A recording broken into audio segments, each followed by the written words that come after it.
Do you remember what you texted me how to spell something earlier this week, and you texted the most Texan way to spell this thing?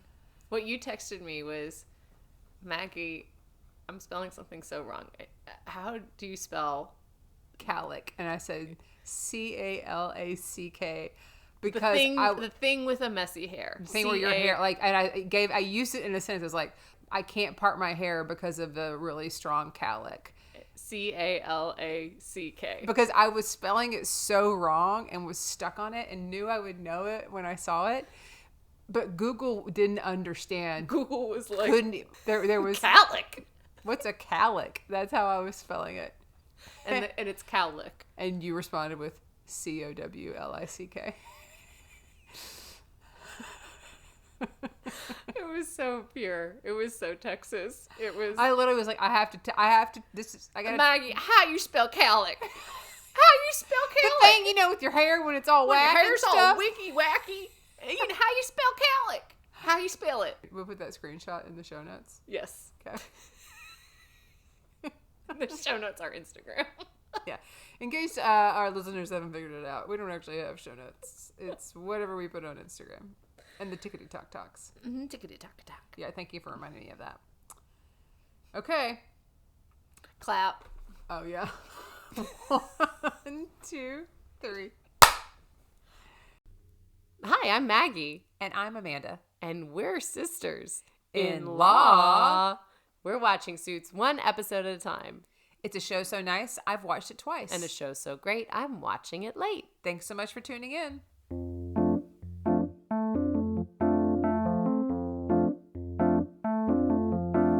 Maggie's never seen it and Amanda's obsessed. They don't wear fancy suits, they are casually dressed. They are sisters-in-law and they got a show about a law firm drama that aired a few years ago. Only Suits fans, only Suits fans. Only Suits fans, only Suits fans. Only Suits fans, only Suits fans.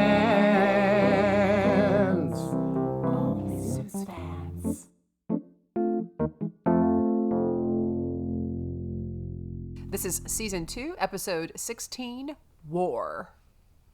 Or is it War? It's a film. War. Oh, I like it.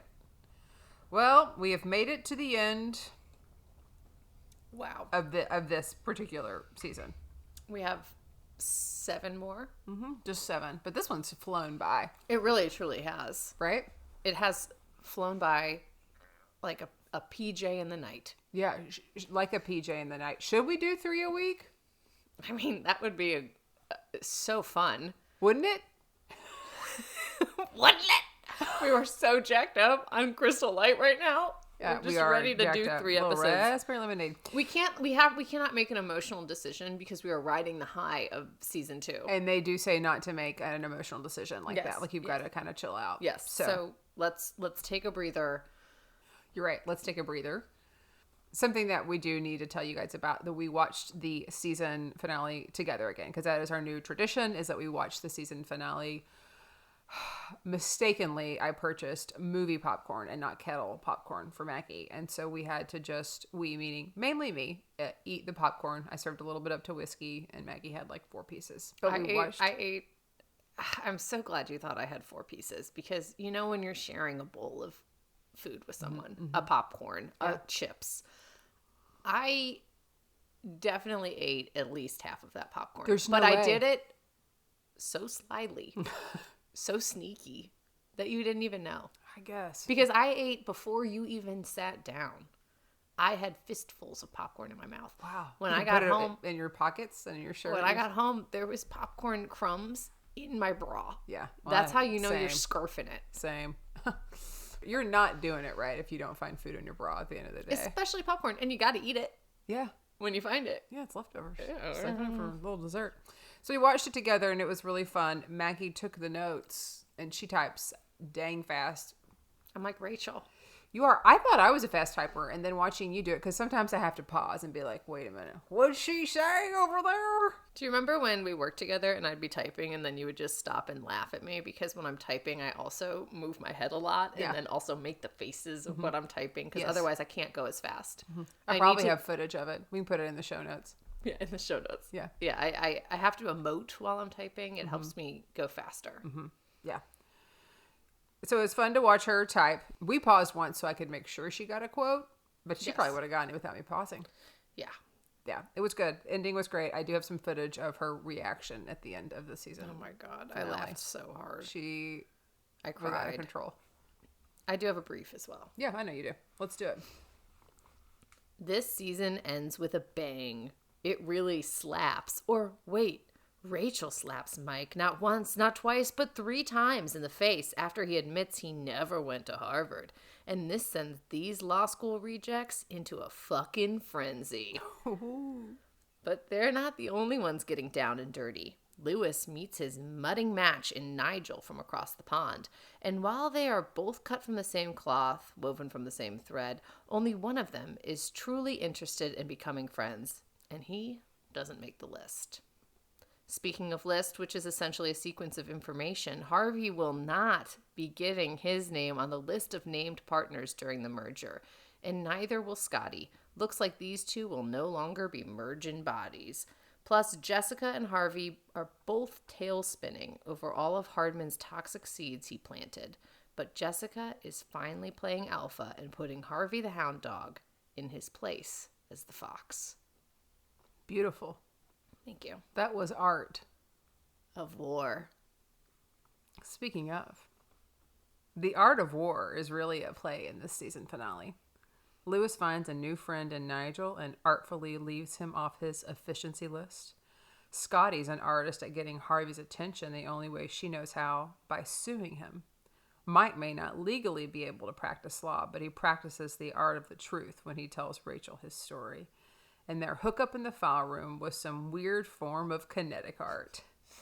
And Harvey might be at war with himself and everyone when he doesn't earn the title of name partner. And to quote Sun Tzu, in the midst of chaos, there is opportunity. Nothing sums up season 2 better than Sun Tzu.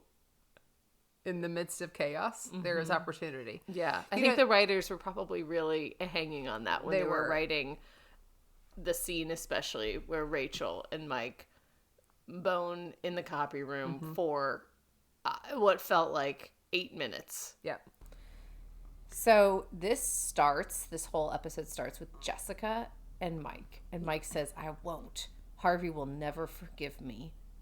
And then it does 6 nights earlier. And we hadn't seen one of those. Oh, it's so good. I love when this happens. Yeah. I love when editors start at the end and you're like, what won't he do? What won't Harvey remember? What won't Harvey forgive him for? Begin with the end in mind.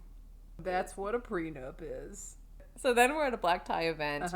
I know it's a black tie event because everyone is super duper fancy. What a way to end season 2. Yeah. Harvey and Jessica are talking and Edward Darby interrupts to have a word with Jessica. And we already know Harvey does not want the merger to happen. Jessica has already gone through with it. So Harvey's kind of like pissed, you can tell. Then it cuts to Mike and Rachel, who are also at the black tie event. Yep. And he says, you look, and she goes, beautiful, I know. And he said, I was going to say sophisticated, but not really. Not really. He was 1,000% going to say beautiful. Yeah. And then Harvey interrupts them to talk to Mike and ask Mike, hey, did you bring it? And then Mike is like, are you sure you want to do this? Yeah, what does Mike have? But of course he has it. And of course he's going to give it to Harvey. But he doesn't know if it's a good idea. Right.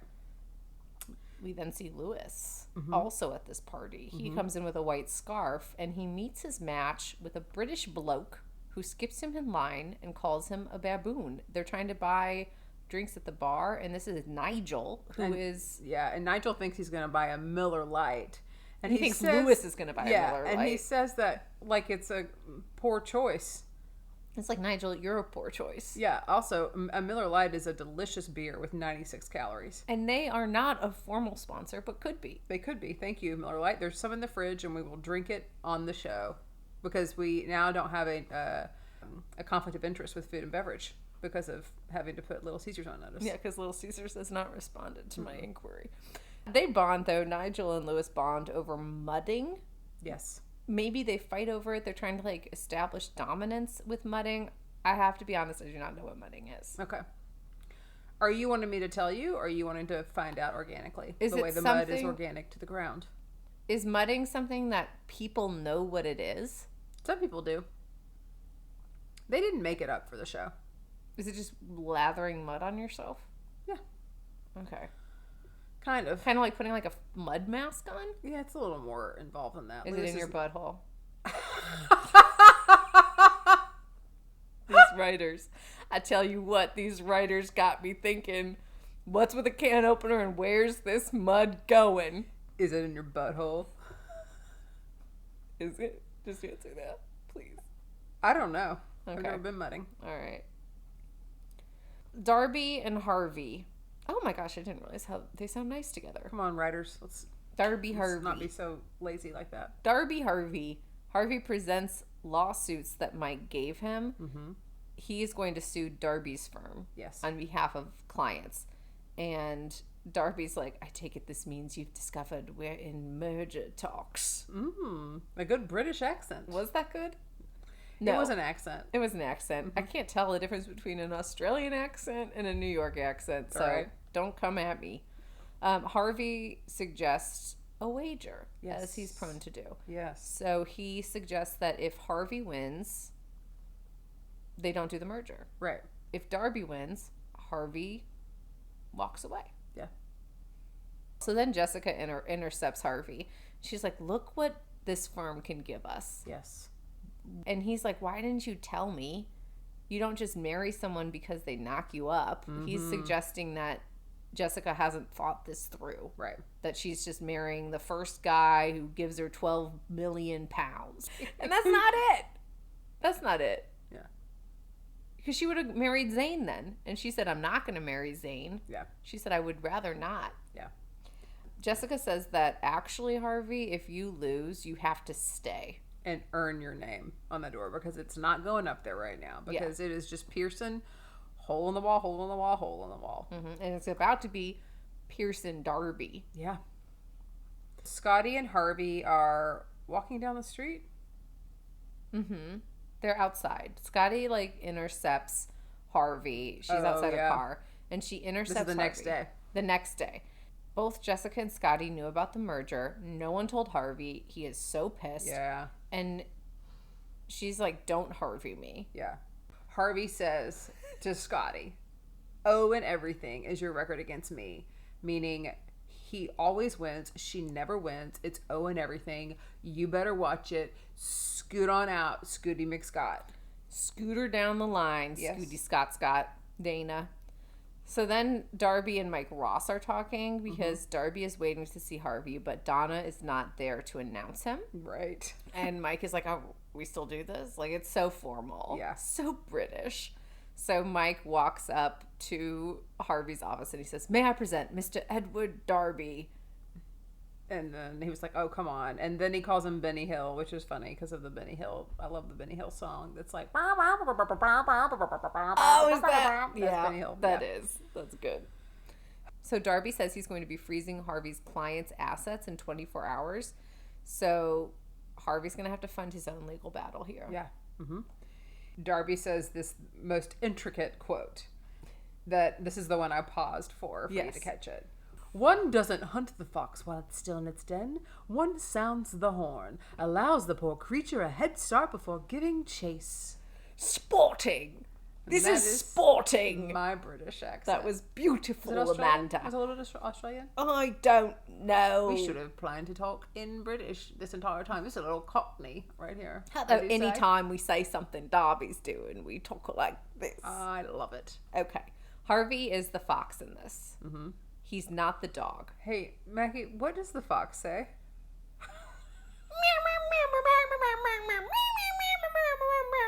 What does the fox say? Do you know one of my favorite movies is Fox and the Hound? Is it? And why so? Because of listen to me. I'm British. Why so? Why so? Here's why. A quote. where the fox says, Copper, you're my best friend. And then Copper says, you're mine too, Todd. That's really cute. It's my favorite. Someone sent me a painting of that. Mm-hmm. And I don't know which one of my best friends sent that to me. Was it like a mystery gift? Yeah. Because I've said it to everyone who was a bridesmaid at my wedding knows that quote. Like, you can't remember who sent it, or they sent it? No, it was a mystery gift. Well, sure, it was Laura. But Rima or Lindsay could have also sent it. It was probably Rima or Lindsay, if it wasn't Laura. But I don't know if it was Laura. I've never asked any of them because I feel like I should have known. This is a chance for us to find out if Rima, Lindsay, and Laura are listening to the podcast. 1,000% they are Okay. not listening. I'm about to get on a group thread with them. They're about to get it. But what if it wasn't them? What if there's a mystery fourth? From one groom's lady to the bride's women. Okay. Then we see Darby with Mike and Harvey. Darby says it's tradition to have your number 2 handle a case. And Mike suggests that Downton Abbey is a wonderful show. And Darby says, oh, I don't want any spoilers, please. I love it. It's simply delightful. And then Mike says, episode 3. That's all I'm going to say. Okay, so I have a depo for you that I'm not going to ask in British. How do you feel about spoilers, generally? I love spoilers. I don't care about spoilers at all. Really? Yeah. I know. I don't want to know. Which is why it's weird for me to watch this show and not be gobbling up spoilers. Because I have to actively... First of all, the show, I don't know if you know, it has been around. Yeah. So it's like within the realm of spoilers are fine. It's the #1 streamed show in 2023. There's a shit ton of content out there about it. And so I have to always like be scrolling on my phone with sound off and then just like scroll past things. Don't watch. Yeah. But I think spoilers are great. I remember being in a screenwriting class in college and the professor was talking about some Will Smith movie with a twist ending, and someone was in the back like plugging their ears like, I don't know, and the professor was like, what's going on? And he's like, I haven't seen it yet, so I don't want any spoilers. And the professor goes, oh, okay, he dies. He's like, this is a screenwriting class. You're gonna know the spoilers. It doesn't make the movie bad if you know how it ends. You're gonna be reading scripts. You're gonna be writing scripts. Oh man, I hate them. I hate knowing how a book ends. Like, you know, some people will like read the last page of a book just to know. Yeah. No, thank you. I accidentally did that once when I was flipping through to see like how many more pages I had left, because like some books now come with like book club questions and like all this stuff at the back. And I accidentally caught one line, and it was such an important line. Everything. And I'm like, farts. I don't want to know about. I'm like, don't tell me what's going to happen. Unless it's something where I'm like, I'm never going to watch it. But if I know I'm going to watch it or I'm in the middle of watching it, I do not want to know. I can't. I don't. Well, it's funny because I don't mind knowing the ending, because then I'm spending most of the show trying to be like, how could that happen? You know, like then I'm like trying to figure out the puzzle and like, oh, what direction could it go? And it's still surprising. Like you still get surprised. Yeah.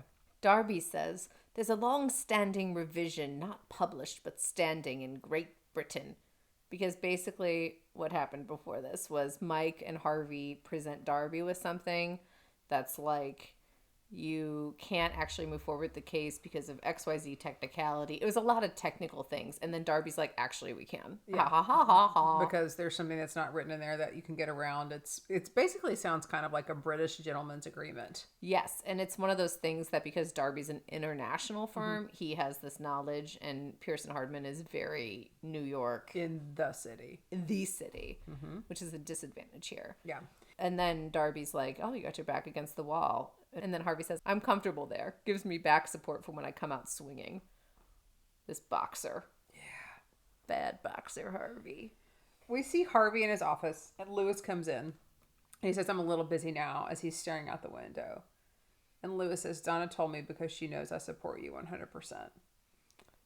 Right. Lewis knows about the merger. Yeah. And Lewis was out-mudded, out-listed, out-educated, out everything. Out-Lewised. He was out-Lewised. And he's like, I'm scared. He needs to know that they're going to win.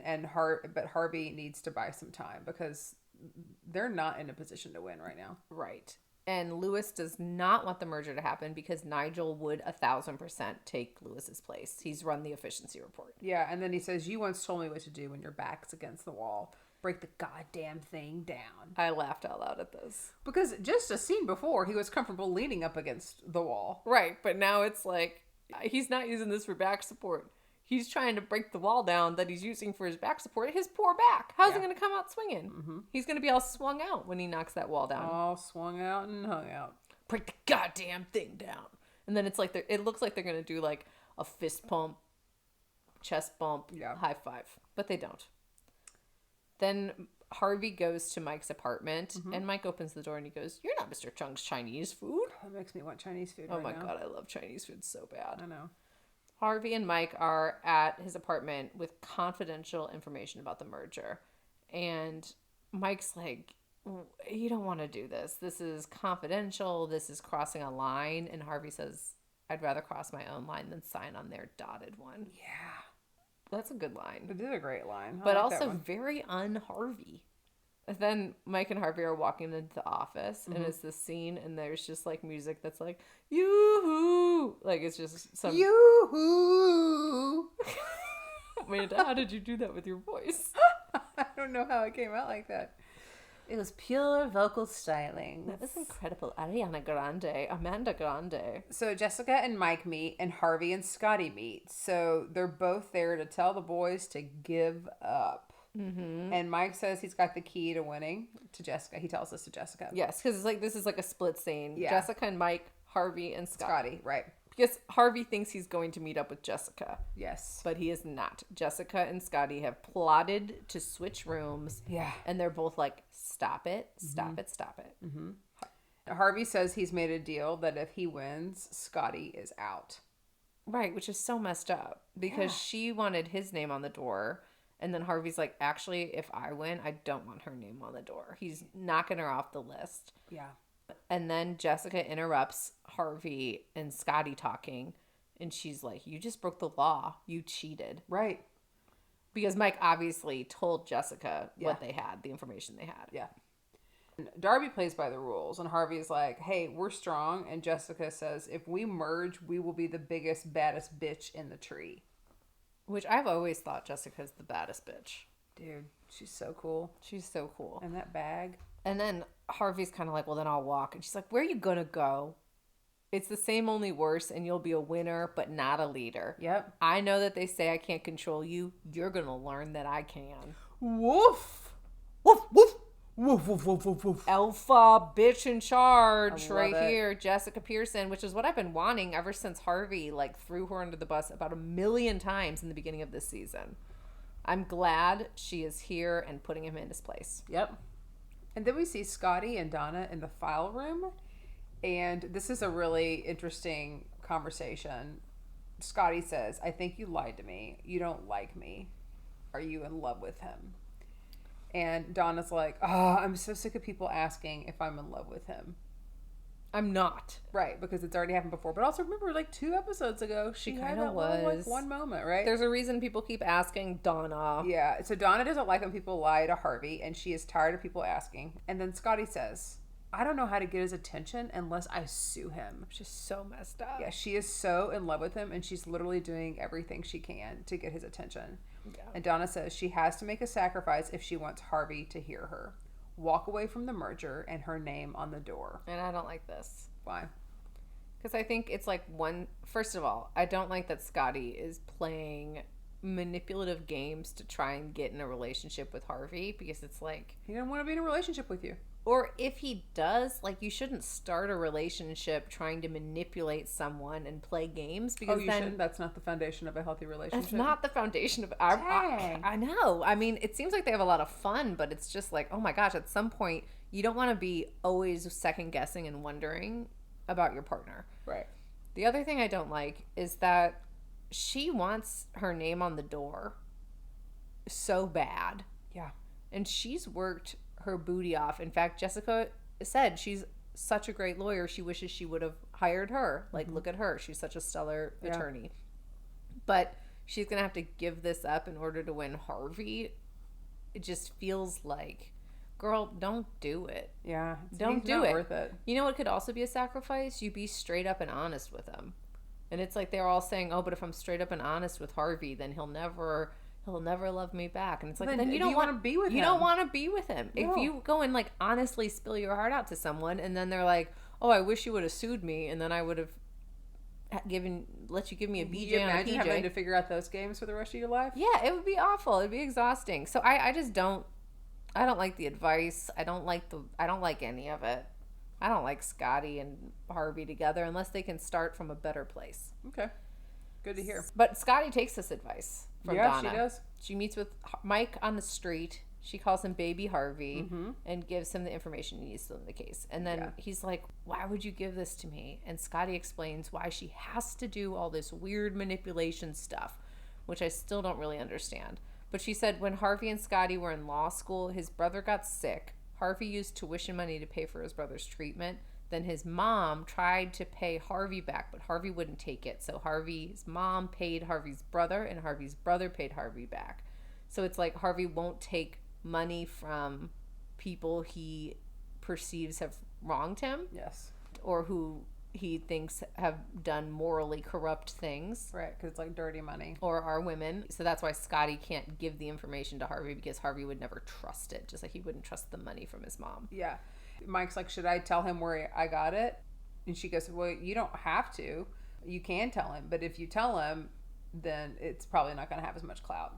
Right. Yeah. She also says that Harvey's little brother is just like Mike. Okay. Which is cute. Mm-hmm. Then Harvey and Mike meet. Harvey's like, where'd you get this? And Mike says, you know where I got it. And then Harvey he didn't even play. Like, he just, like, straight up tells him right he's then. like, you know. Yeah. And then Harvey's like, you can't trust her because she made me have sex with her without disclosing that she was engaged. And she made me be like the men that my mom slept with. And I never wanted to be like that. And now she has made me be like that. Mm-hmm. And so I will never, ever trust her ever again. Diggity dang. But he could never say that. He never would say that to Scotty. No, he can't say these things. Like, he couldn't say to Zoe how he felt. He right. Can't, you know? And it's just like, oh my God, go to therapy. Yeah. So Harvey says Mike can't trust Scotty.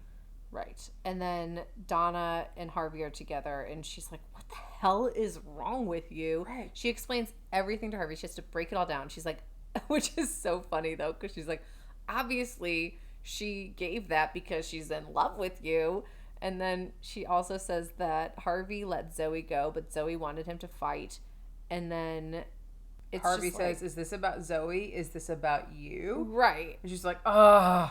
I don't want to be asked about you anymore, Harvey. And then she's like, actually, Scotty never even loved her fiance, which I felt like was a bold statement because I don't think Donna's ever met her fiance or seen the two of them together. So I was kind of like, okay, Donna, we don't know that. But Harvey's pissed because Scotty made him to be like that man that sleeps with married women. She tells Donna to give Mike the 5. So, but ultimately he decides, okay, Scotty has made this huge sacrifice. Yes. We should use the information that she provided. Mm-hmm. So he tells Donna to give Mike the file. And she's like, yeah, I already did 4 hours ago, you dodo head. Yeah, and he's like, dang it, what would I do without you, Paulson? Donna. So Mike and Jessica are together, and she wants to know what's going on with the case. This is what we saw at the very beginning. Like, so we're seeing this scene pick back up. He tells her the file says she's going to lose, and she says he's going to throw it away and go home. She says, you don't call, you don't answer until the deadline has passed. She threatens that Mike could end up in a cell because she says this is a letter to the DA saying that it has come to her attention that he has been illegally practicing law. Mm-hmm. She shows that letter after he throws in her face that she lost their law off. Yeah.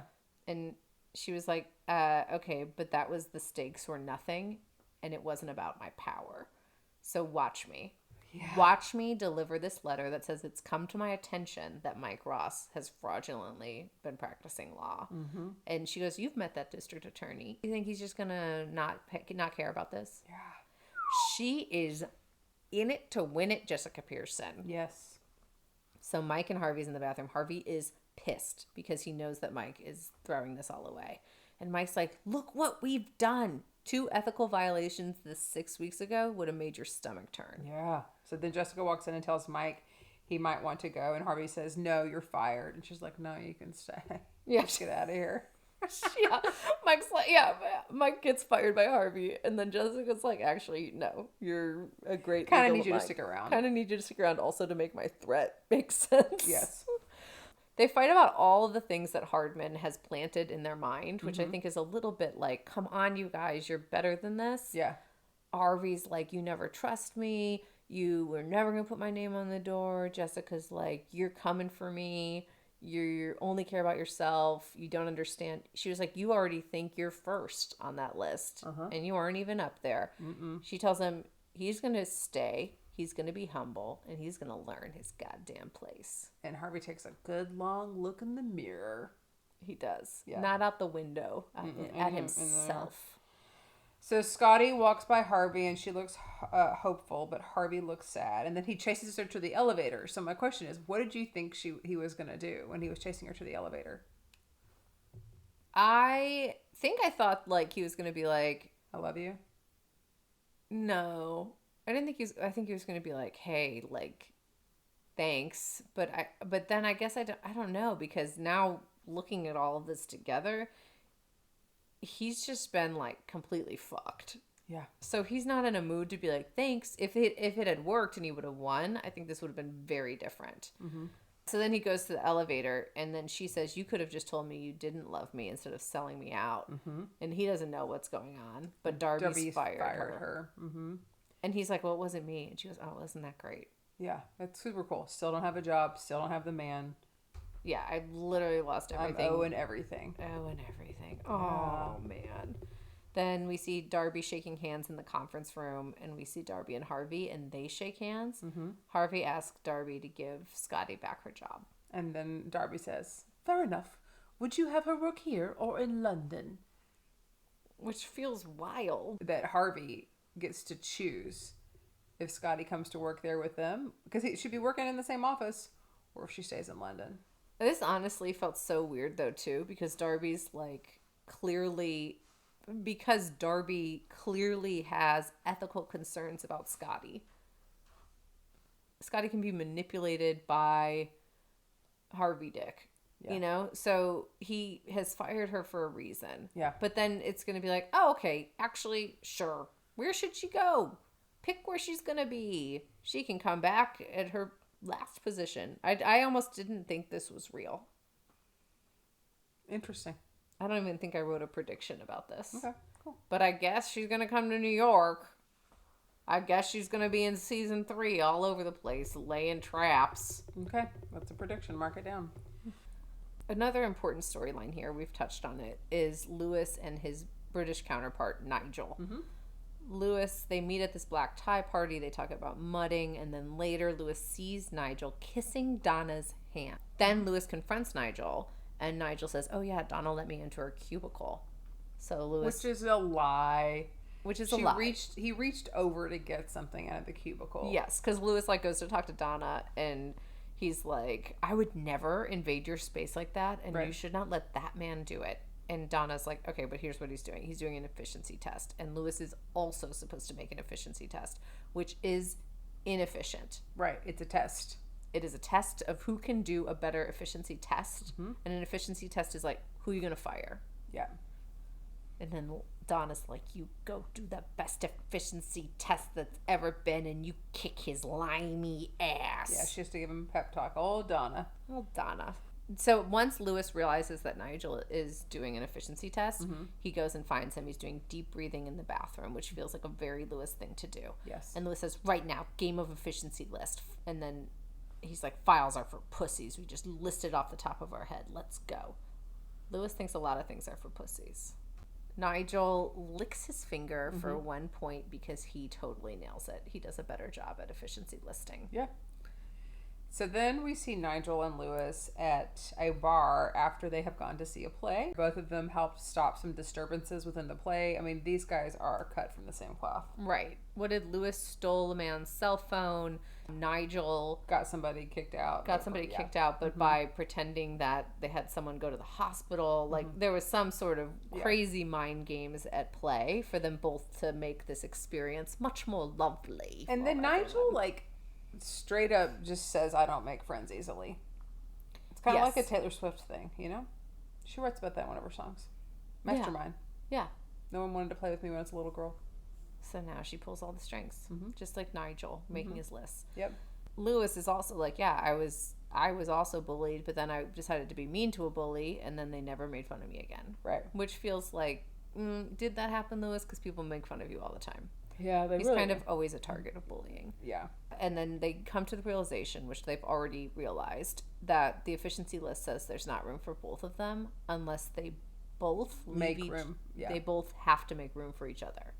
Mm-hmm. And I was like, no, don't do it. Don't do it. This screams trap. Because I've seen one too many gentlemen's agreements, handshakes not in writing, go down poorly. Yeah. And you called this, like you said, this is a trap. You were shaking your head and you go, this is a trap. This is a trap. I thought it was Nigel trapping Lewis. Right. Well, we will find out. So then later on, we see Lewis and Donna together. And Lewis is telling Donna about his new friend, Nigel.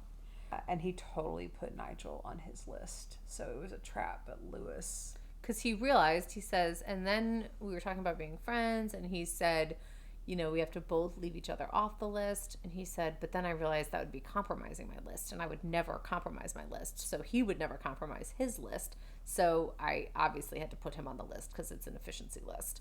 And Donna's like, nah, dude, Nigel did not put you on the list. Nigel was genuinely trying to be your friend. Yeah.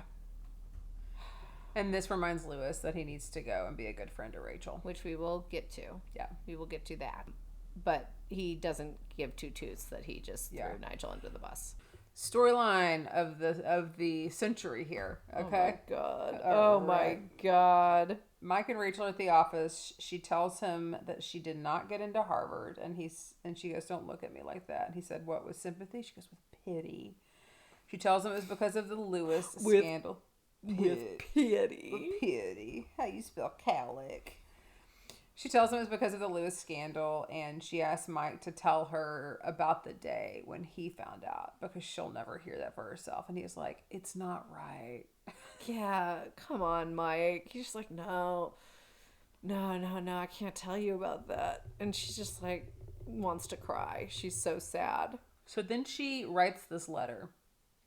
And she is going to go above Sheila Saz. And she's going to write this letter to Harvard and say, this is what happened. I've been wronged because your person did this. She writes it on behalf of Mike Ross. And she's like, you need to send this. Mm-hmm. And then he's like, I can't. And then, yeah, because she's like, who are they going to believe? Someone who graduated from Harvard or somebody who didn't get in? She goes, are you going to help me? And he goes, yeah, I'll help you. Wait, she doesn't even say graduated from Harvard. She goes, went to Harvard. That's true. Like, went to Harvard. Someone who wants to go to Harvard or someone who went to Harvard. Yeah. And he's like, okay, I'll help you. So he takes the letter to Lewis. And he's like, hey, Lewis, look at this. You need to fix this. Mm-hmm. And Lewis is like, oh, gosh, no. Here's the deal. He tells Mike the whole truth, nothing but the truth. And Mike's like, you lied to her. And he's like, I actually didn't lie. Yeah. I told her true things. I said she is incredibly intelligent. True. Capable, should go there. True. And that I had a messy relationship with the woman who interviewed her. Yeah. And I believe that she's a bunch of fucking lawyers just being like, here's why this is true. Right, exactly. Finding the truth. Which your niece will be a very good lawyer someday. Maybe she will be. Yeah, attorney. I think I gotta send her up for mock trial. We should. She's really doing well at piano, though. Is she? Mm-hmm. So then Mike tells Lewis he needs to tell Rachel, and he gives him a deadline. He's like, you need to make this right. You need to tell Rachel. Here we are again, Mike. You gotta do the right thing. Gotta do the right thing on my timeline. Mr. Right Thing, Mike Ross. Yeah, like, Mr. Literally. Right Thing, my time. Yes. Yeah, he's the keeper of everyone's score. Yeah. I mean, that's the thing that Lewis says he has to run off to do. To be a good friend to Rachel, he has to tell her. So then right after Lewis tells her, Rachel comes into the copy room where Mike is. She locks the door behind her, which I was like, oh man, why are you locking the door, Rachel? Yeah. She's like, you've been cagey and lying to me for a while. Like, why wouldn't you send my letter? Why would you give it to Lewis to send? Like, why? You told me you were going to take care of it. And Mike's like, you don't understand what I've lost. I am not ready to lose you today. Yeah. She's like, then tell me. Yeah. Tell me. And then Mike has tears in his eyes. And it's this tense moment. And he goes, I never went to Harvard. And then Rachel has tears in her eyes. And she slaps him. Yeah. And then she slaps him again. Yeah. And then she goes to slap him again and he grabs her hand. And then these two Harvard rejects, not even a reject. Mike never even applied to Harvard. He didn't even go to undergrad. Yeah. Just start fucking in the copy room. They do. Just Xerox, Xerox, Xerox, Xerox, Xerox, Xerox. They're like, oh, take my blouse off, go over here, grab my skirt, rip it up. This was on USA Network. I know. And I filmed Maggie's reaction to Oh this, my God. which we will put in the show notes. So much panting. It is so much panting. So much panting. And it's so, okay. It's a long hookup. So long. I cannot imagine. I mean, I was laughing. I kept like looking back and being like, there it is I know. again. My film, it's over like a minute of it. It is by far over a minute. It felt like 8 minutes. It felt like so long. Like I watched the entire sex act. It's the November Rain of sex scenes. Like that song is so long. So long. Yeah. This is the Bye Bye Miss American Pie of sex scenes. That's fair. Yeah. It's beyond long. I just can't imagine watching this by myself, Amanda. I've watched it multiple times by myself. I know. It's gotta feel so weird. Or I guess if you were watching this with someone who you didn't know very well, can you imagine? I would have laughed. I did laugh, and I know you very well. And Did you not watch me with Kyle? Oh no, you were here with me. Never mind. But I came home. I just completely forgot right this second that you were at my house watching it. Literally right there on the couch. I got home though, and Kyle was like, "You guys watched the finale?" And I said, "Yeah." And he goes, "That copy room," and I go, "So much panting." He said the same thing? Yes. He was like, it was so long and so many. He was like, so many insert shots. Yeah. It was a lot. Yeah. So he watched it. They really, by himself. Yeah, he watched it by himself. I didn't discuss it with him. We've been married for 9 years. Yeah. And that's a level of intimacy that I'm not going to do, is discuss his takes on Mike Ross and Rachel. Okay. Boning in the copy room. Just he gave you his takes. Yeah, it was excessive. Yeah. For a procedural law drama. Yeah. This is procedural sex drama. This is not Law and Order anymore. No, there's no order to that law there. This is some Grey's Anatomy. Shonda wrote this episode. It feels like it. You're right. The writers are trying to work something out.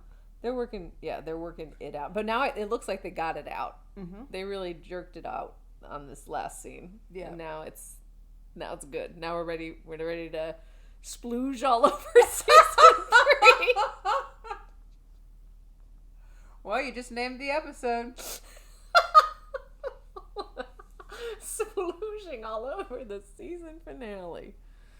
I'm not going to give you any predictions, Amanda.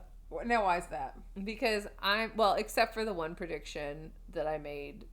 That Scotty stays here. That Scotty's actually going to stay in New York. That's my only prediction. The rest of my predictions will be made in next week's bonus episode, which also contains our briefies, our boxers, and our bloopers. Okay. Well, that's going to be exciting. It's going to be so fun because the way you compile the bloopers is one of my favorite pieces of editing. Should be submitted to, I don't know, the Grammys. The Potty Awards. The potties. Yeah, we got to get those on the potties. It did take me, like I said, 22 hours to edit the blooper episode last time. So we'll see. I think I've gotten faster at editing. So for sure. And I mean, how many hours of bloopers do we have?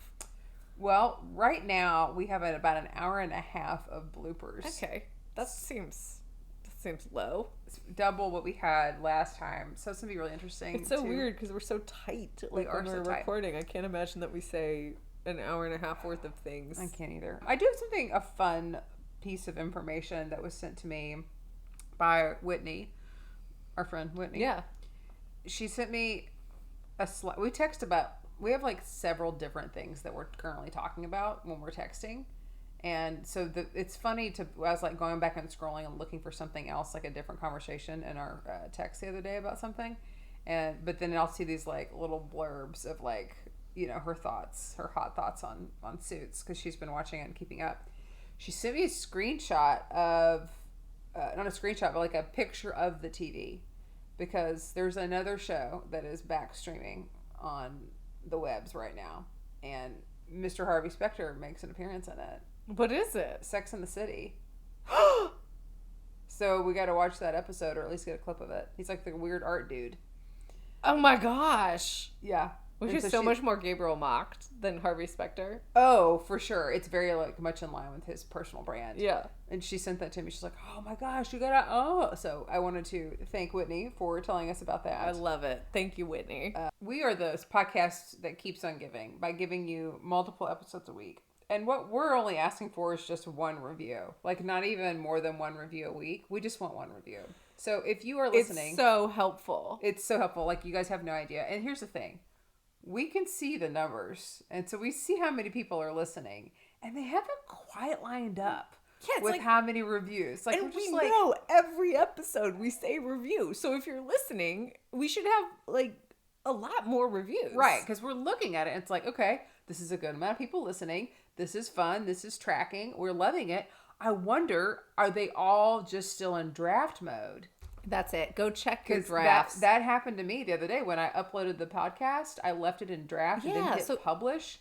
And so, because I set the date to like hit at 12:01. Right. And I just, sometimes you leave things in draft. So that's actually, right now, you listening, we're talking to you. Go check your drafts. Go check your drafts. Go click publish. Go click the 5 stars. Go write something nice. Yes.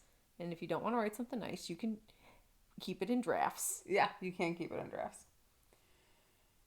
This has been a real fun season. So much fun. Thanks so much for tuning in. You can follow us on Instagram, TikTok, and YouTube. You can listen on Apple, Spotify, or wherever else you get your podcast. Please make sure to like, subscribe, and leave us a review. Which we've already discussed at length. Do something nice or eat it!